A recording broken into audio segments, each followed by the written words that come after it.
Армысыздар менің каналымның тұрақты тыңдармандары. Кеше жұмыстан келе жатып дүкенге соқтым. Кезекте тұрмыз. Алдымда кішкентай қызын ерткен келіншек тұр. Қызы шамамен 5 жасар. Анашым, азық-түлікті жылжымалы жолаққа мен салайыншы деп еркелей сұрады қызы. Қатты көмектескісі кеп тұрғаны байқалады. Анасы әбігерленіп тұр. Бір жасқа асығып тұрды ма екен, әлде ұйқысы қанбай қалды ма екен, кім білген. Мақұл, тездет деді, ештеңеге мән берместен. Қызы бар ынтасымен арбадағы азық-түліктің бәрін жылжымалы жолаққа түсіре бастады. Асықпағанда ше, анасы осынша маңызды істі сеніп тапсырады ғой. Кенеттен тары салынған пакет қызының қолынан сусып түсіп жерге тарс етті де жарылып қалды. Тарысы көп шашыла қоймады, бірақ пакеті жыртылды. Қыздың есі шығып кетті. Не бүлдірдім деп қарап тұр. Әне деп шешесі күйінді. Осылай боларын біліп ем, сенген қойым сен болсаң осы ғой. Әне, қолыңа не ұстарсың, кірсе кетсең бүлдіре саласың. Енді жаңалап тары әкелу керек. Қыз үнсіз жылап тұр. Ол енді ештеңені де жолаққа салғысы келмей қалды. Қолы кінәлі секілді. Қолынан түк келмейді. Анасы солай деді. Маған бере салыңыз, көп шашыла қоймайды ғой. Жаңа пакетке салып берейін. Сіз жыртыңыз, сіз сатып алыңыз, деді кассир. Біз жыртпадық, біз түсіріп алдық. Пакетті өзі жыртылды. Маған бүтін пакет тары керек, деді қабағы түйілген анасы. Қалған азық-түлікті жылжымалы жолаққа өзі салды. Кезектегі адамдарға қарамастан жаңа пакетті тары әкелуге кетіп қалды. Пакет беріңізші деп кассирден пакет сұрап алдым да жерге төгіліп қалған тарыны жинап сала бастадым. Кассаның жанында қорыққаннан тыпыр етпей тұрған қызға қарадым да маған тарыны жинасып жіберші деп өтіндім.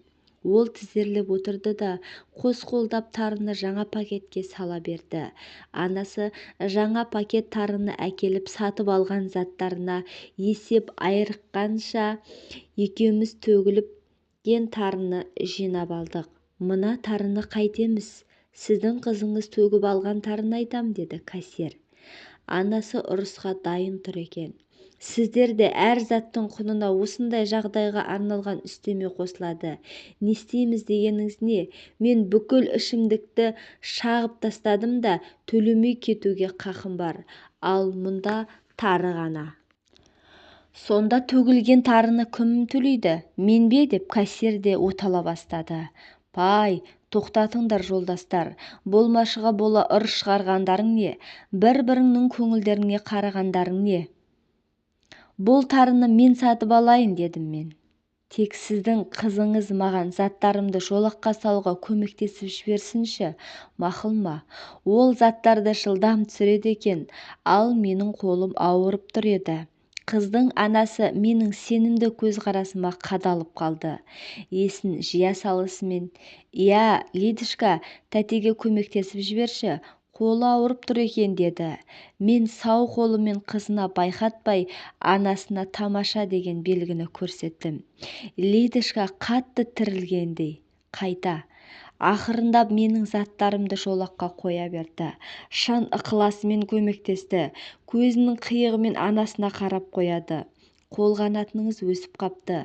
Қандай тамаша деймін, даусымды шығарыңқырап. Лиданың анасына қызы естісін деп. Иә, айтпаңыз, еденді де жуып тастайды, кір жуғышты да қоса салады деп ол да мені қостай кетті. Мәс саған, дайын тұрған қалыңдық қой деп менен кейін тұрған ағай бізге көмектесіп жібергені. Тұшпараның нанын жаюға да көмектестім ғой дегені Лиданың өзі ұялыңқыраса да анасының есіне түсіріп жатыр. О, тұшпара ма? Бұл бала емес, ғажап болды ғой.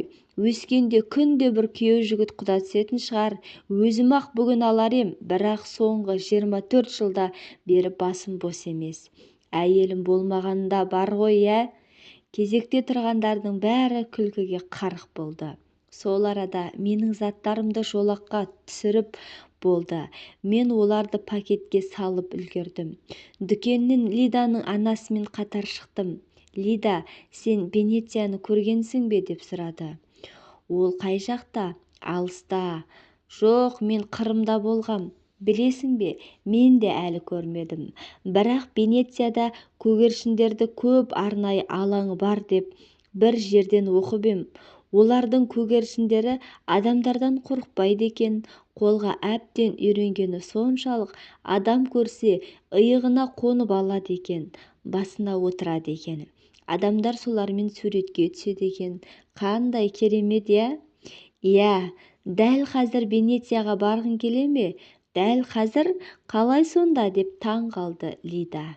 Иә, мен тары салынған пакетті суырып қолыма алдым. Дәл қазір осы жерден Венеция жасаймыз. Дүкеннен сәл әрірек шықтық. Ешкімге бөгет жасамайтын алаңқайға келдік. Лида, сен бағана тарыны ақырын ғана түсіріп алдың ғой, шашылмай қалды. Ал қазір тарс еткізіп жерге қаттырақ лақтыр. Пакетті жарылып тары жан-жаққа түгел шашылсын, мақұл ма? Лида анасына жалтақтап қарап қояды. Анасы бәрін түсінді, басын изеді, жымиып тұр. Лида менің қолымдағы тары салынған пакетті алды. Жерге тастаймын ба? Жерге таста. Лида шын көңілмен пакетті жерге бар күшімен лақтырды. Аяқ астынан сары жолақты мандарин түсті салют жарылғандай болды. Аспан қап-қараңғы болып кетті. Тура ертегідегідей. Суылдаған қанаттардың дыбысы, айналадағы шатырлардан, аулалардан аш қалған көгершіндер тарыға лап қойды. Лиданың аяғының асты көгершіндерге толды. Анашым, қарашы, қандай көп. Олар біздің тарыны жеп жатыр. Анашым, біз Венециядамыз ғой деп қуанып кетті. Біз анасы екеуміз бірге күлдік. Тамаша. Рахмет сізге. Оятып алғандай болдыңыз. Бүгін көңілсіз күн болып тұр еді, деді Лиданың анасы. Көңілсіз күннің бәрі әп-сәтте көңілді бола салды. Балаша оны осылай Венецияға айналдырып тұруға болады екен. Иә, түсіндім деп күлді анасы. Венеция көп көшіп келгендей. Шапқылап қуанып жүрген Лиданы құшағын алды. Мен ботамды ешқашан ренжітпеймін деді. Қызы алақанын шапаттап тұр. Болды. Ары қарай менің көмегім қажет емес. Шашылған тарының, бақытты қыздың, аш қалған көгершіндердің сиқыршысы ары қарай ұшып кете барды. Ең бастысы, көңілсіз сәттің бәрін жақсы жаққа өзгертіп алуға болатынын ұмытпағайсыз. Немесе күте тұрыңыз. Әлде өзіңіз өзгертіп алыңыз.